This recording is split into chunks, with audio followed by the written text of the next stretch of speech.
Good morning, Georgia. I'm Princess Peach coming to you live from Springfield, Illinois. As the last of the tallies are being tallied, we figure out who the next president of the United States will be. And I'm Kellen Heller. As Georgians, we hope that John C. Breckinridge wins the election. The final tally should be coming in any minute now. Some background information on the race.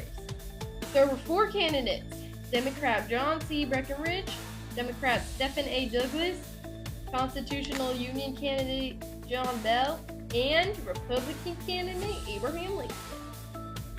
The Democratic Party could not decide on who their official candidate should be for the party, and since Democrats mostly reside in the South, this is not good for the southern states because we do not have votes in the Electoral College to be split amongst ourselves. Huh? What? Oh my gosh. Yes, this just in. The winner of the election of 1860 is Abraham Lincoln. Clearly, this is not the result that the southern states, including Georgia, would have hoped for. But nonetheless, that is the president of the United States, and who it will be.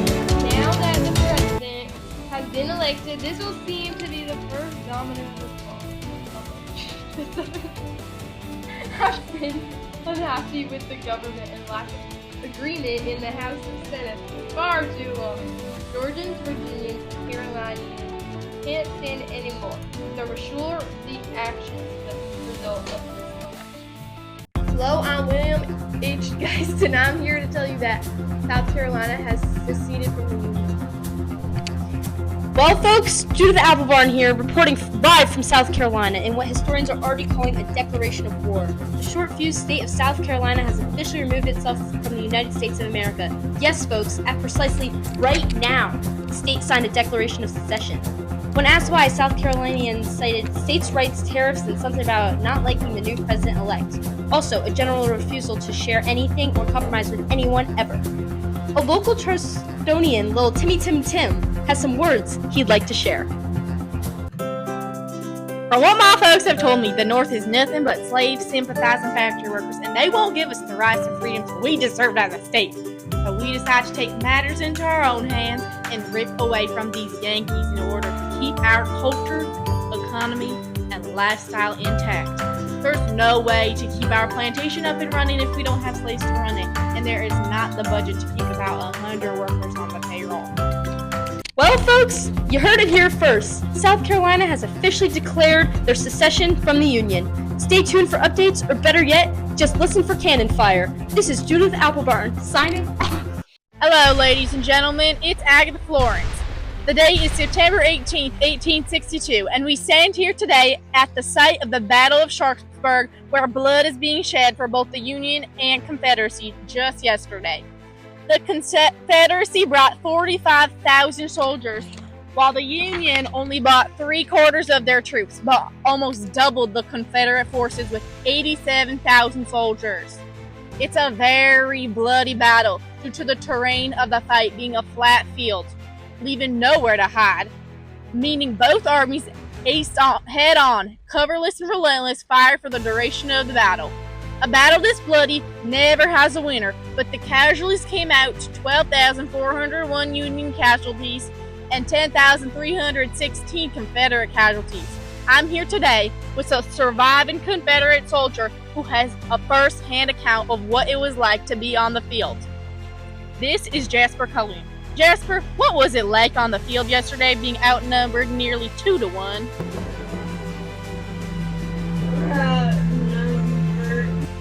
I understood that we would not have the odds in our favor for this battle. At my first glance on the battlefield, all I could see was a sea of Union soldiers.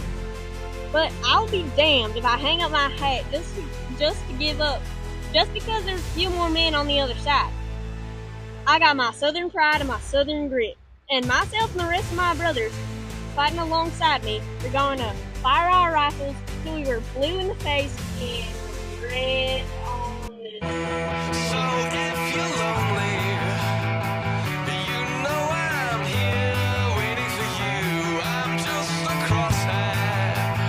I'm just a shot away from you. And if you leave here, you leave me broken, shattered alive. I'm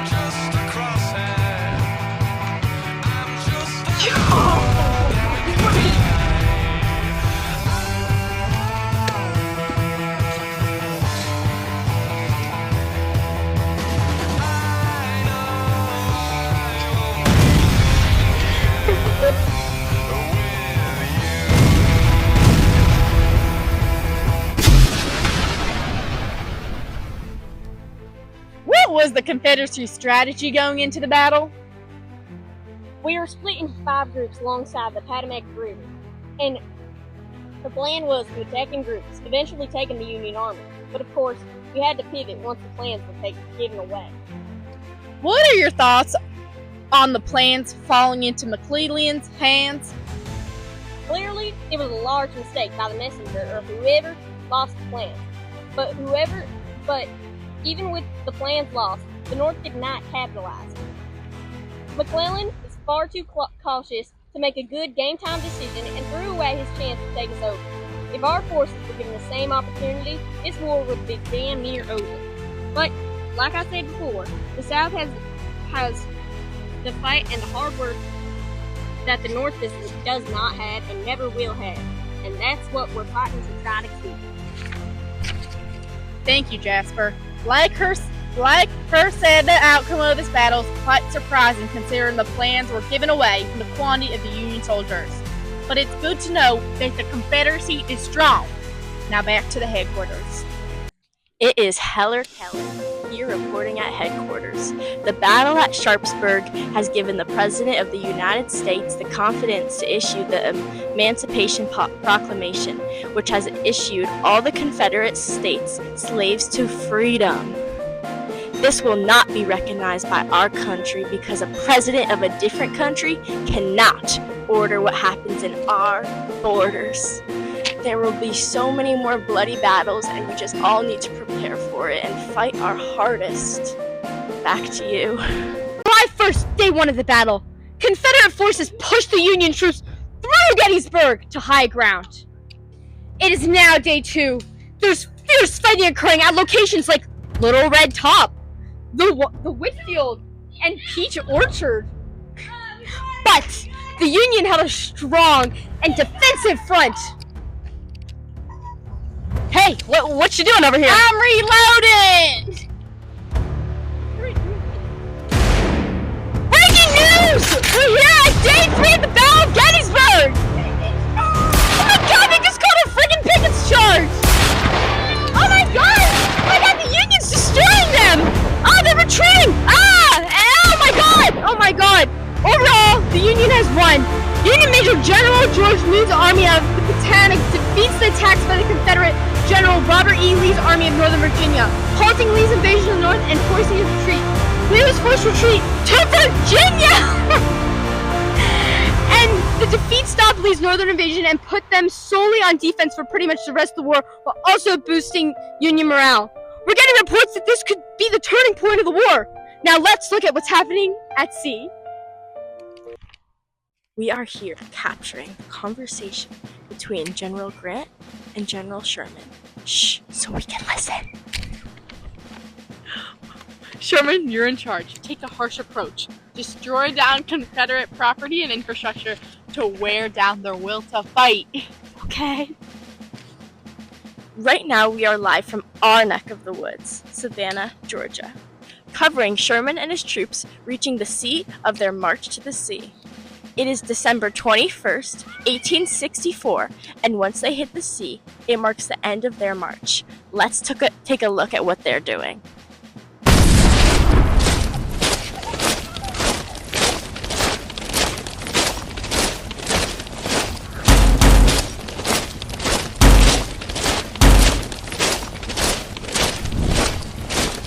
This march has impacted the Civil War by severely demoralizing the Confederates and weakening them. By destroying infrastructure and supplies, Sherman and his men lead us to the end of the Civil War.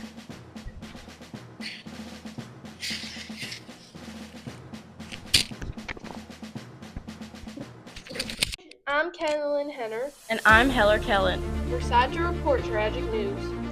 Our president, Abraham Lincoln, Honest Abe, has died.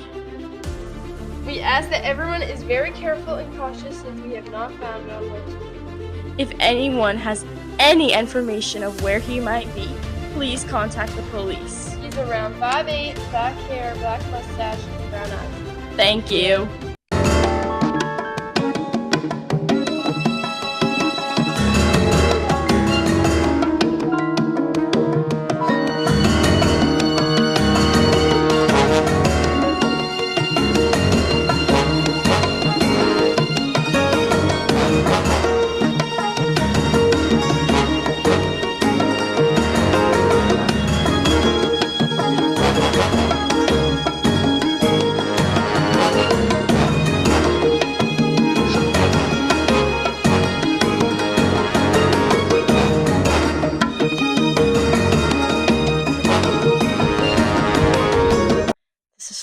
boring. I could literally die. Am I right?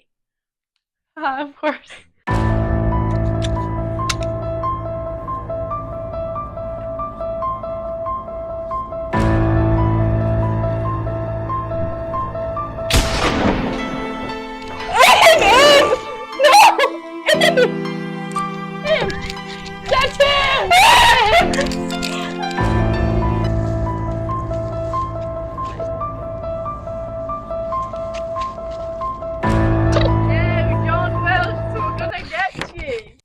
Hello, Georgia. It's Agatha Florence here. We're here with the people that are on the hunt for John Wilkes Booth. John Wilkes Booth has tragically assassinated President Abraham Lincoln. Once he assassinated Lincoln, Major Joseph B. Stewart was seated in front of Lincoln and chased John Wilkes Booth until he escaped out of the back door of Ford's Theater. Booth then made his way to Maryland, where he was supposedly met up with David Harold. Booth and Harold were then stopped at the Navy Yard Bridge, but allowed to pass in Maryland. And they went to the Sappers Hill to pick up supplies. That's all we have so far on the man hunt. This just in. John Wilkes has been captured. It is April 26, 1865, and the troops just found him in a barn in Virginia. It's Agatha Florence reporting here. The date is April 8, 1864, and the Senate has just proposed the 13th Amendment. Hello, y'all. I'm Judith Applebarn. This amendment will be the final end to slavery. Very controversial here in Georgia. We will see how it goes. It will certainly be an interesting process. But up to north, they believe that the official abolishment of slavery is necessary for our country to move forward.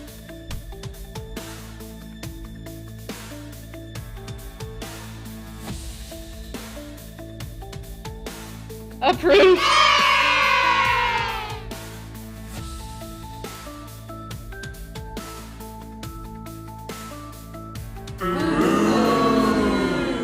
As the Republican Party, we really want the 13th Amendment. Agreed! 13th Amendment must be passed. We'll advocate and get involved to pass this amendment. Agreed! Hello, folks. It's Agatha Florence here. The date is December 6, 1865, the day that the 13th Amendment has officially been ratified. And let me tell you, folks, it has been a long ride. I want to mention President Lincoln. Because without him, the 13th Amendment may have never happened. You betcha. The House of Representatives was very stubborn, but finally they voted 119 to 56. The Constitution now says neither slavery nor involuntary servitude, except as a punishment for crime whereof the party shall have been duly convicted, shall exist within the United States or any place subject to their jurisdiction. Oh yeah.